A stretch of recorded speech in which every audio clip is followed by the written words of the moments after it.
If you're good at your job, you're easier to sacrifice. Offices don't remove the weakest person. They remove the most convenient one. And convenience is always a role. Someone assigns it. They didn't choose Alex because he was weak.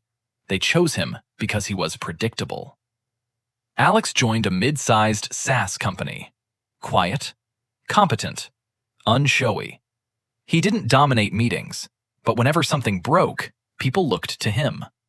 They called Alex solid, reliable, the kind of person you want on your team when things get messy. Mark, his direct manager, noticed early. "You're someone I can count on," Mark said. It sounded like trust. Alex heard it as recognition. But in corporate life, trust is not protection.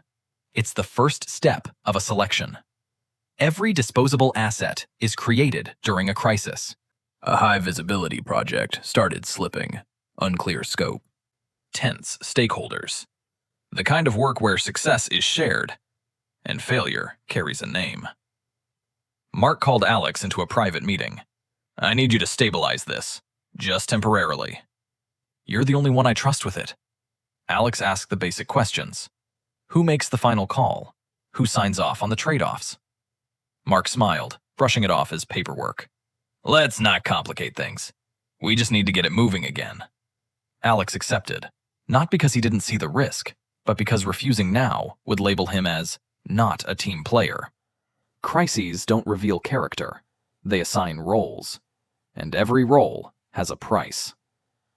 Execution is visible. Authority is not. Alex worked with product, legal, finance. He carried the updates, the blockers, the explanations. Decisions were made in rooms he wasn't invited into. But questions always landed on his desk.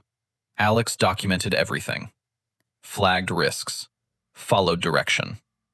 No one pushed back. No one stepped in. Because nothing had exploded yet. The closer you stand to the work, the closer you stand to the blame. Failure never arrives loudly. It slips in quietly. A dependency failed. Not a disaster.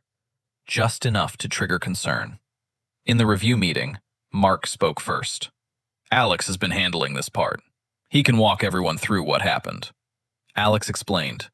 Context, constraints, trade-offs. Careful, objective, professional. No one interrupted. No one added context. No one corrected the framing. They let him finish. Then came the silence. Silence is not support. It's consent. The moment blame appears, ownership disappears. After that meeting, Alex felt the change. No one asked for his opinion anymore, only status updates. He was removed from decision threads. Approvals moved faster without him. Mark stopped checking in. No anger, no confrontation. Just distance. In offices, people don't always betray you. Sometimes they just stop standing next to you. Mark was not confused. He knew the project was risky. He knew the person closest to the work would be the one named if things went wrong. And he knew something else. Alex would not push back. Alex had no faction, no political backing, no leverage upward. Alex was competent, but more importantly, Alex was safe to sacrifice. Mark didn't need Alex to fail. He just needed not to be the one standing closest to the fallout. In that moment, Mark wasn't choosing between right and wrong. He was choosing between losing a position or losing a person. And Mark chose the option that cost him less. Many dirty decisions aren't made by bad people. They're made by people afraid of falling. No one set out to destroy Alex. They placed him where risk needed to land. This is the disposable asset move.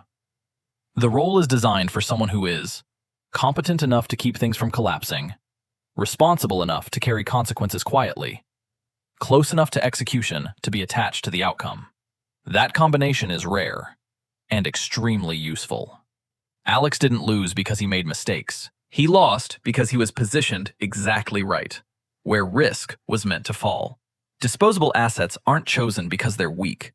They're chosen because they're not dangerous enough to resist.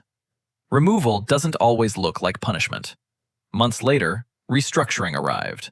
Alex's role was no longer aligned. No accusations, no dramatic firing, just a clean separation. Mark wished him well, and meant it. Good intentions don't erase strategic outcomes. You don't escape this by working less. You escape it by changing where you stand when risk appears. Never carry ambiguous ownership alone. Ask questions that leave responsibility trails. Separate execution from decision authority early. Watch who disappears when things go wrong. Visibility without authority is exposure, and exposure is expensive. Alex didn't lose a fair game. He completed an assigned role. Disposable assets don't fall because they're weak. They fall because they're useful. The most dangerous compliment at work is, "I trust you with this." And most people only recognize the move after they've already played the part. Next time, listen carefully to the role you're being assigned before you accept it.